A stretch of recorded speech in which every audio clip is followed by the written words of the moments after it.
आज चाहिँ शनिबारको दिन अनि हामी सबैजना साथीहरू मिलेर खोलामा गएर ढुङ्गामा मासु पोली खाने, माछा मारेर लोकल माछासँग चाहिँ ढिँडो खाने भनेर आएको। अनि यहाँ चाहिँ म ढुङ्गा तताउँदैछु अनि हाम्रो साथीहरू चाहिँ यहाँ माछा केलाउँदै हुनुहुन्छ। यो ढुङ्गा चाहिँ नतातिएपछि चाहिँ हामीले ढुङ्गालाई हटाएर आफैले आगोमा पोलेर खाने विचार गऱ्यौँ। अनि हामीले आगोमा एकदमसँगले चाहिँ सुँगुरको मासु चाहिँ पोलिरहेको छौँ। पोलिसकेपछि चाहिँ अब सुँगुरको मासु चाहिँ सानसानो पिसमा मैले काटेँ होइन। सानसानो पिसमा काट्दा चाहिँ मिठो हुन्छ भनेर।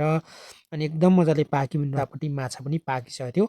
माछा मासु सबै पाकिसकेपछि चाहिँ हामीले सबैजना एक ठाउँ भएर सबै खाने विचार गऱ्यौँ। उता चाहिँ हाम्रो सुप पाकिरहेको छ। अनि एकदम माछा मासु चाहिँ हामीले खाइसकेपछि अब हाम्रो तरकारी पनि पाकिसक्छ त्यतिखेरसम्म। अनि पाकिसकेपछि चाहिँ हामीले अब ढिँडो बनाउन थाल्यौँ। ढिँडो चाहिँ दाइ र मैले एकदम मजाले दामी गरेर पकायौँ। तरकारी